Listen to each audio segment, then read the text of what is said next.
Hello everybody, welcome back. This is the 12th installment of What If Krillin Got the Buff Form.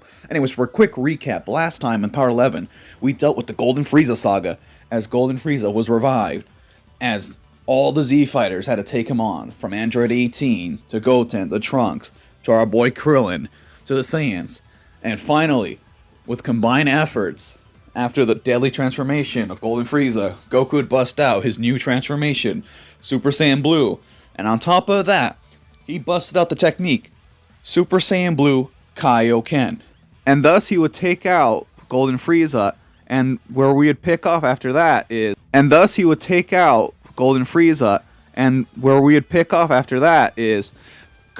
Goku, and Vegeta would all be training under Whis. Particularly Goku and Krillin training to learn Ultra Instinct. Auras surrounding them as they began to illuminate the area. Rocks began to fly up as they stare each other down. They would begin to face off a little bit and skirmish, however the angels would stop them. As then Champa, just like the original canon, would bring up food, as he would bring the eggs, just like in canon, and Beerus brings out ramen. All the while, Goku, Vegeta, and Krillin are in those weighted suits, just like in the anime, as they were training in the background.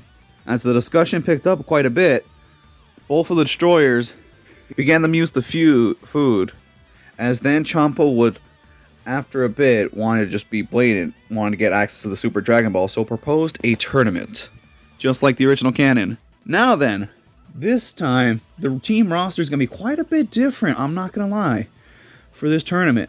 Alright, so for Universe 7, had to pick a new team for themselves, and this team would mostly stay the same, just like the original canon, with some exceptions. Okay, so Goku, Vegeta, and Piccolo all remain on the team, just like the original anime canon. Now here's where I make some changes. Krillin is going to be replacing Majin Buu, because, as I've let you all know, Majin Buu is dead in this scenario, and, you know, we need a new person to fill the position, so why not the main star of the scenario? For our final member, I had to do a bit of searching and a bit of thinking about this, like, to make sure, because I did not want to use Monaka for this. So I thought about Android 18, but I thought maybe that wouldn't be the best fit because she wouldn't fight unless it was money. I also thought about Tien Shinhan. But then I settled upon a unique one. I have decided for this tournament, the final member, with a bit of convincing from Vegeta, it'd be Tarble. Now hear me out. I know Tarble is weak, but with the 3 extra days, plus being whipped into shape by Vegeta, and Tarble already has access to Super Saiyan, and will already get access to Super Saiyan 2 with training, he will be an interesting competitor. And here comes the tournament. Let's see. The day of the tournament arrives, and for the most part, I kind of breezed over the training period, because for the most part, you guys would know that for the Saiyans, they would hit the hyperbolic time chamber. And as for this preparation, Krillin would actually be training one-on-one with Piccolo himself in order to better themselves. Anyways, we're going to get on to the brackets. For the first match, it is Krillin versus Batamo, as the large yellow bear in a red vest begins to walk to the stage, a massive creature. Krillin would also make his way to the stage. Both competitors staring each other down, and without hesitation, they began to charge. As they'd engage, Krillin would launch the first strike, as a rippling effect began to happen upon the bear's stomach, but he would not budge. Krillin would try again, and again. A swift kick. A ki blast to the gut. Nothing was working yet. The bald monk had to think on his feet, trying to take out Batamo, as Batamo began to fire off ki blasts of his own and began to swing heavily. Krillin began to dodge and evade, and briefly bulked up, blocking it as he crossed his arms in front of him. But then he began to get an idea. He tried to target the legs, and noticed Batamo would try to block him as best he could.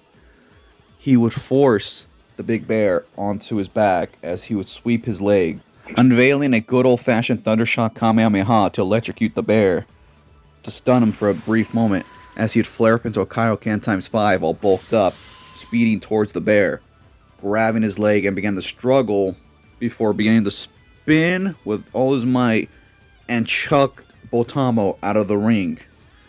Winner, Krillin, by ring out. The next match would come underway, as Krillin from Universe 7 would take on Frost from Universe 6, as they'd step into the arena. And Krillin would definitely be a bit nervous and be a bit skeptical. Yes, he's a bit more braver in this scenario, but this is still a Frieza parallel. As Frost began in his first form, Krillin would step up to him in his buff form as they began to engage, briefly into a scuffle. As their blows began to collide, briefly narrowly dodging his forearm, Krillin would begin to strike. Thundershock Surprise, Kamehamehas, even charging up a Destructo Disc in his hand and flinging the attack at him as Frost transformed and narrowly avoided it into his third transformation to dodge it for a speed increase. Krillin would have to pick up the pace as he would put his hand on the ground as his muscles began to enlarge, as he would flare up into a Kaioken times 20 as he'd speed towards Frost. As this began a bit of a dance, Frost firing off Ki Blasts, Krillin firing off Ki Blasts, trying to evade him, as Krillin would smash into Frost and began to give him a bear hug. However, Frost began to break out of it as he would headbutt Krillin, sending him flying. Krillin would narrowly catch himself from falling out of the ring. As he began to breathe heavily, he felt something was wrong, as then he would charge forward, engaging, as he would jump into the air and charge up a massive Thundershock Kamehameha, firing down. Frost would then clash with him in a ki exchange. However, Krillin found himself begin to falter, and finally, Frost would charge forward, once in his final form, and would knock Krillin out of the ring. Winner, Frost. On to the next match. Piccolo versus Frost. The Namekian warrior would step into the arena as he would stare down Frost, who was sitting in his final form. Such a parallel to Frieza it seemed. Piccolo would waste no time as he began to remove his weighted clothing as they crashed into the arena. He would begin to crack his neck and then stare down Frost, as Frost beckoned him to come, still acting like his friendly manner, not revealing yet his sinister ways, as Piccolo would waste no time as he'd flare up into his ultimate form, as he would stretch his arm out and absolutely go to town on Frost. They would be engaging in an even battle, so it seemed initially. However, Piccolo had more power laying beneath the surface as he began to crash his fist directly into Frost's head. As then, Frost would jab him in the arm as they began to continue their exchange. However, Jocko would be watching from the sidelines and realize something was amiss, as Piccolo would strike and give Frost a massive uppercut. His energy began to falter a bit, but he would flare up his ki. Initially, he wanted to go for a special beam cannon, but he realized if something was the matter, he should try to finish this as quickly as possible. Instead, charging up a massive explosive demon wave, his vision began to falter a bit more. However, Jocko would then reveal to the referee what was amiss. That in fact, Frost was cheating, as the fight was briefly stopped. The referee would check Frost's arm, and in fact would go to disqualify him, but before he could do so, Piccolo would fire off a massive beam to knock him right the hell out of the ring, as Piccolo would win. He would go to the sidelines just for a bit in order to recover, as he would hopefully be reinstated, and they would figure Krillin was also poisoned, so he would also be reinstated. It was shocking and surprising that this would come around. However, after a bit of time, Piccolo would get himself a chance to recover, and with a little nudging from Whis, he would tap his staff and remove the poison, because angel powers come on, they could probably remove it. Although Champa would complain, Whis would clarify he's not here to give him power, he's merely curing him of the ailment and leaving him with his remaining power, so it'll be a fair fight moving forward. As the next match is Piccolo versus Vegeta, as they would cage him up in the glass container, just like the original canon. As then, the Namekian would come out to face the giant metal monster. A massive exchange of ki blasts would occur. Vegeta would be firing up and heating up. Piccolo would begin to sweat, because remember, Namekians only really consume water. They don't really consume food. They could survive. They mostly have water in their system because they're essentially slugs or plants, however you view them.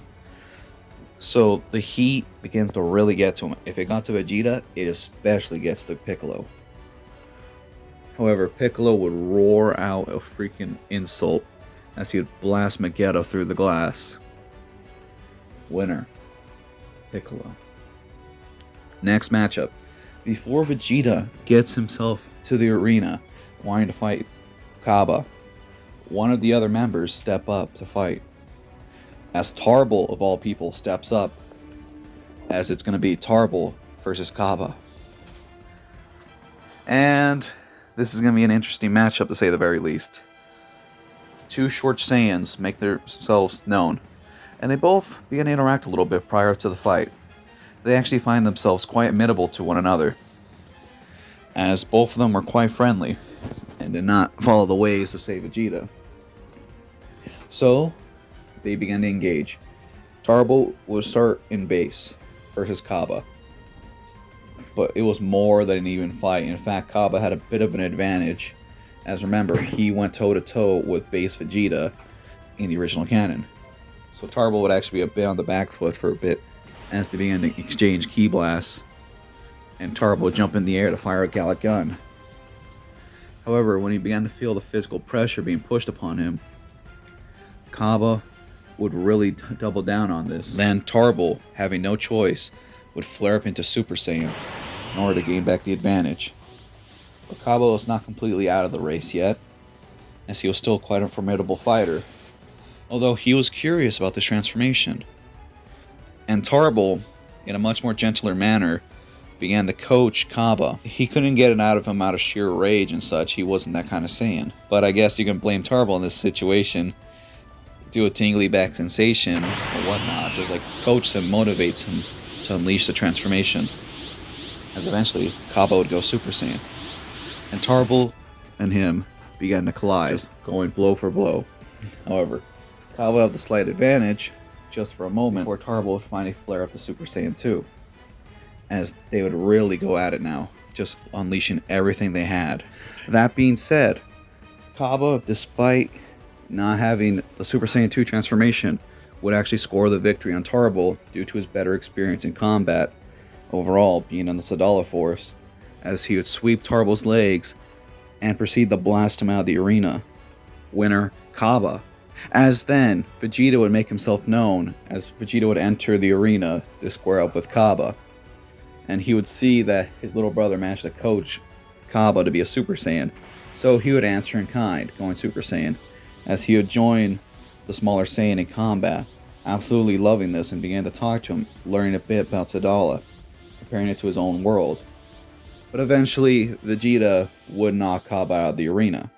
Winner, Vegeta. Finally, the final member of Universe 6, Hit, the time-traveling assassin, so time skipping, as Vegeta would square up with Hit. And he would feel the pressure, so he would not engage simply in Super Saiyan. First, he'd flare up to Super Saiyan God just to feel him out. However, Hit was absolutely skipping the hell out of him and putting his mitts on him, time skipping away, as he would then punch Vegeta directly into his gut, as Vegeta would have no choice but to go into Super Saiyan Blue just to catch up, as he began to clash and collide, pushing himself, feeling the pressure to absolutely try to surpass this man. He knows he needs to if he wants to win, but he's unable to, as Vegeta, just like the original canon, would be defeated. And with the Royal Prince being defeated, Hit would be standing in the ring alone, as his next challenger would come and approach him. That's right, we're looping right back around, and we're going to have our champion, Krillin, enter the arena, as Krillin would go on to take on the Universe 6 assassin, Hit. And, well, the matchup would be quite brief in all honesty. I can't exactly stretch reality and make this as if Krillin could win this matchup. He would try his best, and in fact would even push himself as he saw Vegeta getting defeated. He would try his very best to attempt to defeat Hit. In fact, flaring up into a Kaioken times 100, attempting to take him out. However, that time skip is quite unpredictable for him.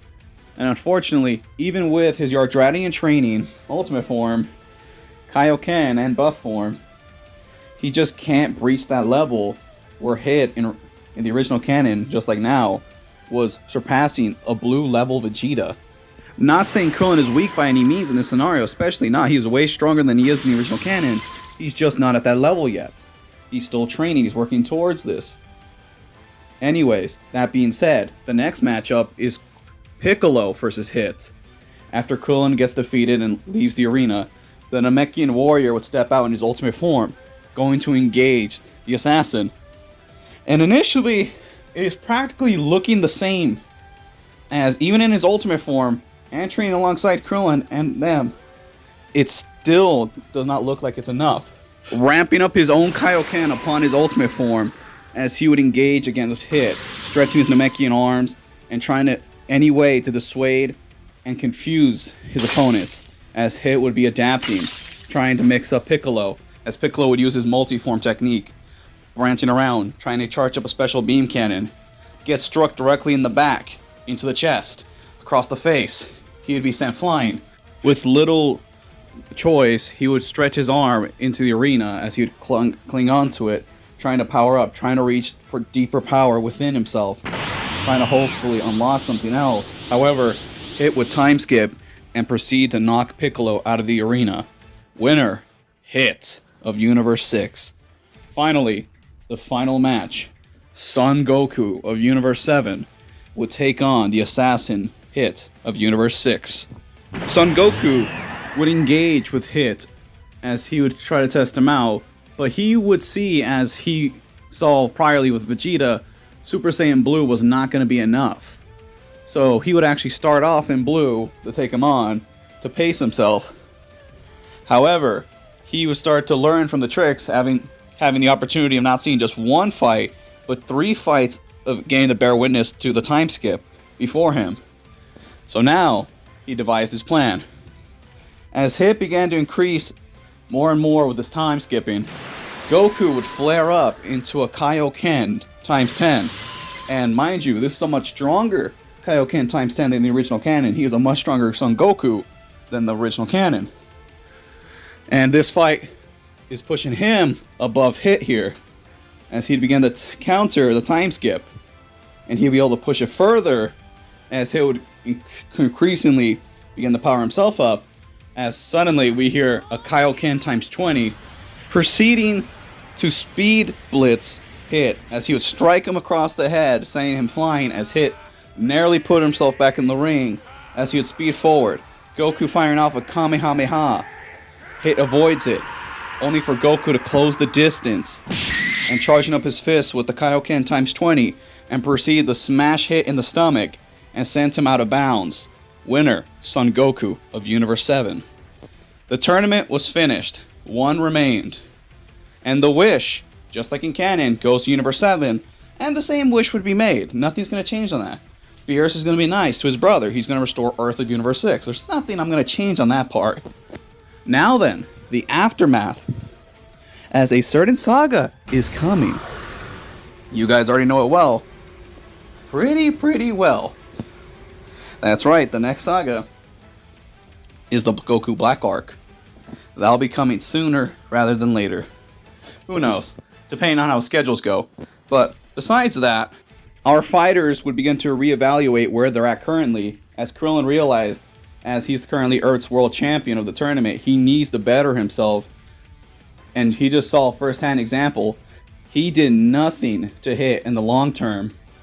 So he would have to go back with Goku and Vegeta to Whis' planet, alongside a Piccolo who's eager to tap into his deep potential. As the other Earthlings would also be observing one of their key rivals, being Krillin, just get absolutely decimated by Hit. That's going to push them into higher gear in order to try to complete their own kind of training, trying to better themselves, as many of them will seek out further tutelage from the Supreme Kai, going upon a similar path as Krillin once did, also planning to head off to Yardrath for some of them, alongside hoping to one day train under the gods themselves, of the God of Destruction and Whis. That being said, that is where we're ending the scenario. Speculate and tell me what you guys think.